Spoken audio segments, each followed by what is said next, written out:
And so this next project that I'm working on, called Fairytale Archeologie, is about uncovering those stories and bringing them forth so that we all can become familiar with these stories that we all hold, and realizing that we probably have so many similarities. I'd like to hear about the leprechauns that you have uncovered and brought into this world, and how they came to you. Let me start. Leprechaun, tell me an age-old secret. Leprechaun, tell me an age-old secret. Started with the word, Leprechaun, where do you hide and keep it? You started with a word, this I have heard, and now I intend to seek it. Leprechaun. Leprechaun is a story that was gifted to me in 1979 when I was working, as I say, behind the curtain, kind of like the Land of Oz, where back then they were just developing the idea of that we could take these big mainframe computers and make them smaller and give them to people. It was not only an idea, but it was an ideal. It was a notion that somehow that we would be able to connect in ways that we had never done before. And so at that time, because of the people I was working with one, a very dear friend who had just worked with Buckminster Fuller on the World Games in 1976. And so he and I and a few other people had a marketing design firm in Balboa called the Dolphin Farm. It was right on the ocean. And I was tasked with a project to create a piece that would help us communicate what we do and why we do it. And it was based on the ideas of Bucky Fuller of making the invisible visible. And Bucky felt that the best way to do that, the tool that we had, that we were attuning to, was the electromagnetic spectrum. And the most obvious way that makes itself apparent to us is the rainbow.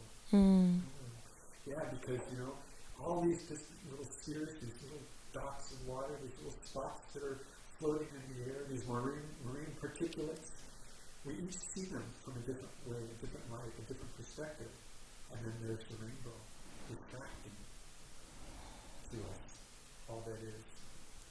And so I created a poster, and we used some of Bucky's words. And while I was doing that, because there was no internet yet, although we were on a network that was part of the New Jersey Institute of Technology and DARPA, which has to do with our Defense Department. And that's where all of this technology grew out of. Educational and military industrial complex.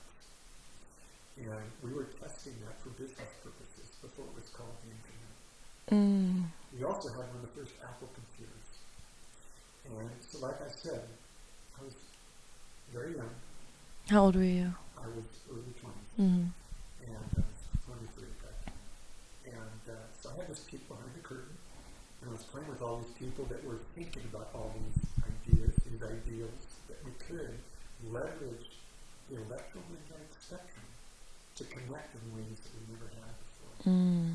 Which is what you're doing now. These tools that you're using to share your story, your journey of these fairy tales. And I was wandering the library looking at all these different books and relevant materials that seemed relevant to me because I was just connecting the dots. And there was Gregory Bateson, and there was the stuff Capra, and then of course there was all this stuff about electrons and protons. And I was sleeping on the studio floor. I took all these library books back to the studio, and I stayed there for a week, and I just was out there in the zone. I had a drawing board because we didn't have computer graphics as we do now. And there were all these words and drawings all over my drawing board. And one day, the words moved, and they came together to form the word electrocon. Electrons and protons. This idea that we had this notion of duality, that we looked in front of ourselves and saw our left hand and our right hand. We had night and day. And we grew into these concepts that it was all about duality.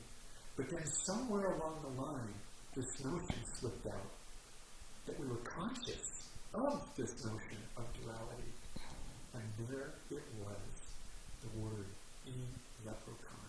Electrons, protons, and consciousness. The very foundation of our notions that shifted us from thinking that we could be purely objective in this universe, that we were separate from it, that we had a different perspective than it was to be within this story. And so out slipped the leprechaun.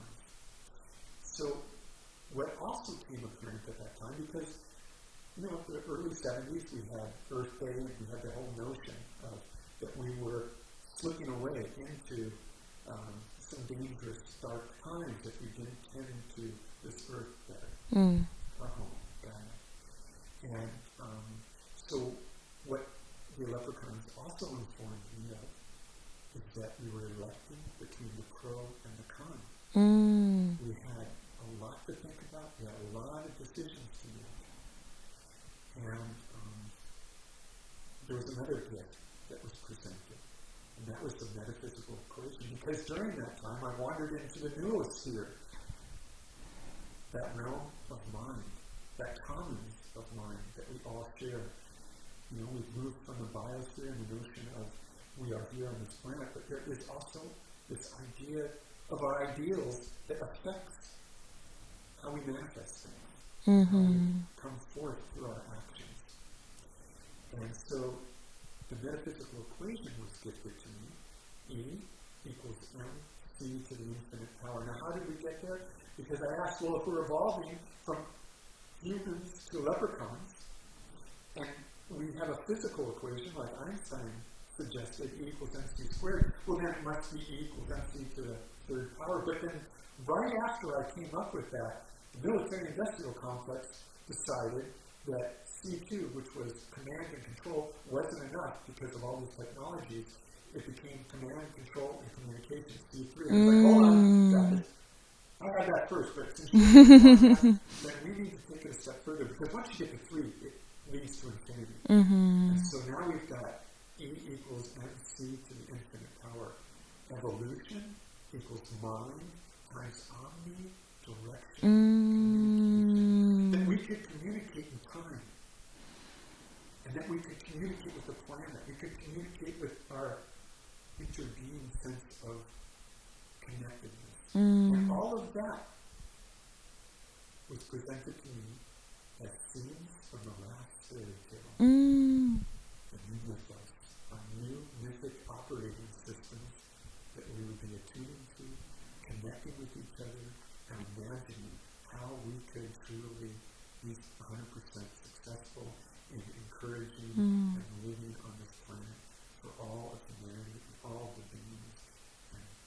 And what a beautiful dream that was. But the challenge for me as a young man was, this landed on my drawing board. I was completely overwhelmed. I had this cacophony of all of humanity telling me their stories in my head. I was in tears. I called my mother. She came and sat with me on the bench looking out over the ocean. She said, don't worry about it. And I thought, well, this is a story I'm supposed to tell.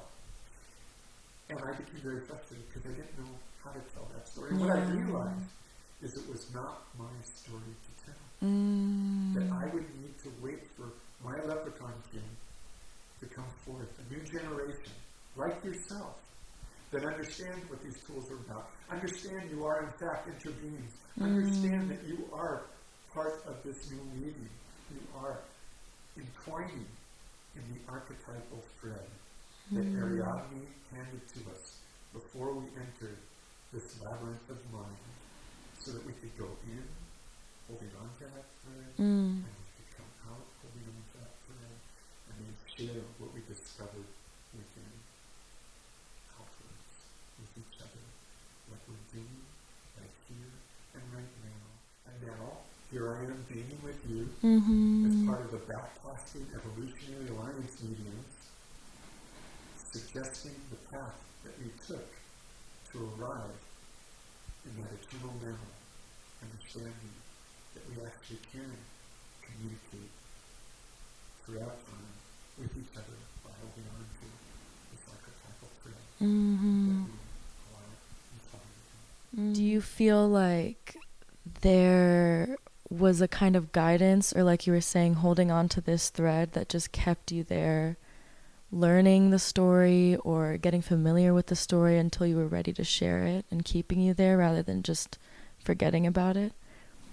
Yeah, that was because I knew I had been gifted something very meaningful, very deep, and that it just became a part of my life. Yeah. The first person I worked with on that, we created these graphics, these images, and he went on to work with Adobe Systems. He was the first illustrator for Wired Magazine. And then there's other folks along the way that I just became entwined with. And I think the thing that I learned and applied myself towards at that time was to be present, to be of service, and to hold on to that thread that way.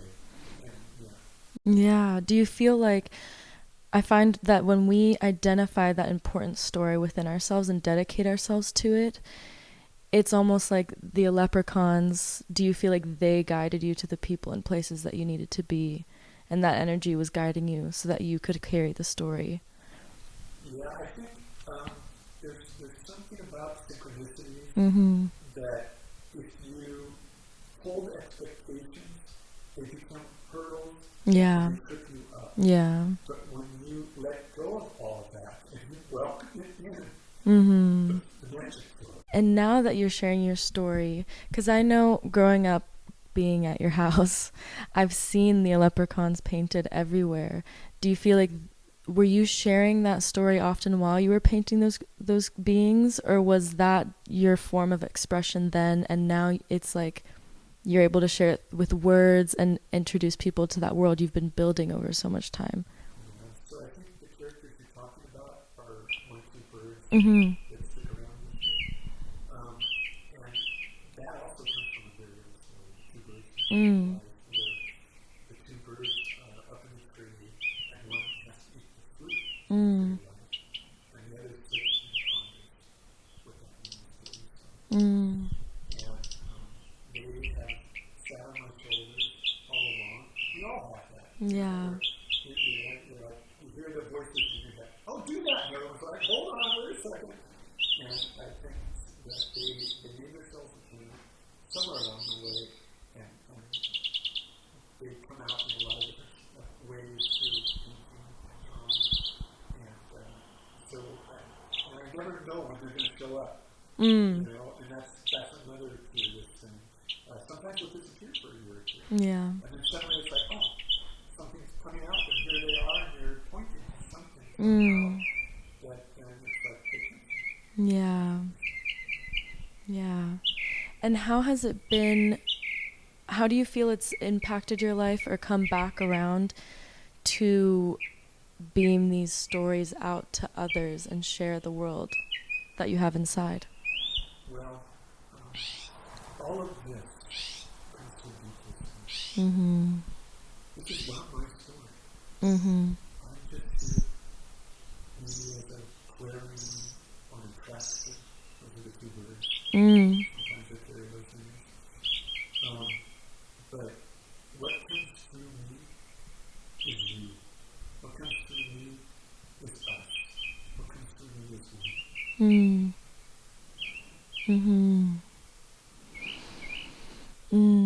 Wow. Thank you so much, Mark. The last question that I have is, what is your dream for Earth? We move past this time of reactionaries as we become refractionaries. Taking a moment to listen to each other, to listen to the earth, and understand we are here together. We are here together. Intervene under the dome. Share what you have within. Let it out. That's what it's all about. Thank you. Ladies and gentlemen, we are beaming to you live from the heart of the Bridge Renaissance. We are here